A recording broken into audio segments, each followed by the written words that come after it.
రాబోయే ఎన్నికల్లో ఏలూరు జిల్లా చింతలపూడి నియోజకవర్గంలో టీడీపీ విజయడంకా మోగిస్తుందని చింతలపూడి నియోజకవర్గ ఉమ్మడి అభ్యర్థి సోంగా రోషన్ అన్నారు. తనపై నమ్మకంతో చింతలపూడి నియోజకవర్గ టీడీపీ జనసేన అభ్యర్థిగా ప్రకటించిన అధిష్టానానికి కృతజ్ఞతలు తెలియజేశారు. ఇక గత 5 ఏళ్లలో చింతలపూడి నియోజకవర్గంలో అభివృద్ధి శూన్యమని సోంగా రోషన్ విమర్శించారు. రాబోయే ఎన్నికల్లో జనసేన క్యాడర్ ని కలుపుకుంటూ విజయాన్ని సాధిస్తామంటున్న చింతలపూడి నియోజకవర్గ ఉమ్మడి అభ్యర్థి రోషన్ తో మా correspondent Murali face to face. సంబంధించి చింతలపూడి నియోజకవర్గ అభ్యర్థిగా సొంగ రోషన్ని నియమించారు. దీనికి సంబంధించి మనతో మాట్లాడడానికి సొంగ రోషన్ కుమార్ గారు ఉన్నారు. చెప్పండి సార్, చింతలపూడి తెలుగుదేశం అభ్యర్థిగా మిమ్మల్ని నియమించడం పట్ల రాజనీతి తరఫున మీకు శుభాకాంక్షలు తెలియజేస్తున్నాం. అలాగే ఏ వ్యూహంతో ముందుకు వెళ్ళబోతున్నారు? ముఖ్యంగా ఈ రోజున నన్ను చింతలపూడి నియోజకవర్గ క్యాండిడేట్గా అనౌన్స్ చేసిన తెలుగుదేశం పార్టీ జాతీయ అధ్యక్షులు నారా చంద్రబాబు నాయుడు గారికి, మరి మన యువ నాయకులు నారా లోకేష్ గారికి, తెలుగుదేశం పార్టీ రాష్ట్ర అధ్యక్షులు అచ్చెన్నాయుడు గారికి, అలాగే జనసేన పార్టీ అధ్యక్షులు పవన్ కళ్యాణ్ గారికి నేను కృతజ్ఞతలు తెలియజేస్తున్నాను.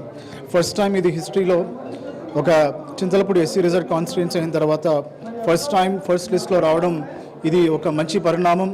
సో దీన్ని బట్టి చెప్పచ్చు, చంద్రబాబు నాయుడు గారు కానీ పవన్ కళ్యాణ్ గారు కానీ మరి ఎస్సీల పట్ల ఎంత ప్రేమ ఉంది, అలాగే వాళ్ళని అభివృద్ధిలోకి ఎలా తీసుకున్న విషయం ఇది ఈ రోజున ఇది అప్రూవ్ అవుతుంది. తెలుగుదేశం తరఫున ఎంతోమంది అభ్యర్థులు పోటీ పడ్డారు, వారిని కాదని మీకు ఇచ్చారు. ఈ సందర్భంలో వారిని ఎలా కలుపుకుని ముందుకు వెళ్ళబోతున్నారు?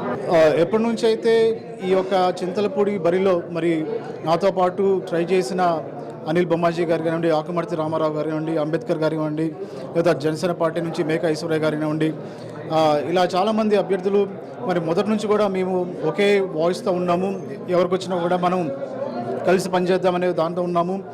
అదేవిధంగా నాకు క్యాండిడేచర్ అనౌన్స్ చేసిన తర్వాత కూడా వాళ్ళు అదే స్ఫూర్తితోటి మరి వచ్చి ముందుకి బ్రదర్ మన అందరం కలిసి చేద్దాము, పార్టీ గెలుపు ముఖ్యం అని చెప్పి అన్నారు. 28వ తారీఖున టీడీపీ జనసేన ఉమ్మడి సభకు చింతలపూడి నియోజకవర్గం నుంచి ఏ ఏర్పాట్లు చేశారు?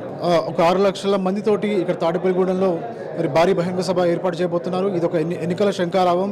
క్యాండిడేట్స్ని అనౌన్స్ చేసిన తర్వాత ఎన్నికల శంఖారావంగా ఈ మీటింగ్ని చేయబోతున్నారు. మరి చింతలపూడి నుంచి 4 మండలాల నుంచి మేము పెద్దలతో మాట్లాడి మరి అక్కడ కార్యకర్తలతో మాట్లాడి ఏ విధంగా మరి ప్రజలకి మరి కావాల్సిన అవసరాలు అలాగే ట్రాన్స్పోర్టేషన్ అన్నీ కూడా చూసి మేము భారీగా తరలిస్తామని చెప్తున్నాను. చింతలపూడి నియోజకవర్గానికి సొంగ రోషన్ని అభ్యర్థిగా నియమించినందుకు అటు చంద్రబాబు నాయుడు గారు కానివ్వండి, ఇటు పవన్ కళ్యాణ్ గారు కూడా కృతజ్ఞతలు తెలుపుతూ కూడా రేపు 28వ తారీఖున జరగబోయే సభకు వేలాది మంది చింతలపూడి నియోజకవర్గం నుంచి తీసుకొచ్చి ఈ సభను కూడా జయప్రదం చేస్తానని చెప్పి సొంగ రోషన్ కుమార్ చెప్పే పరిస్థితులు అయితే ఇక్కడ కనపడుతున్నాయి.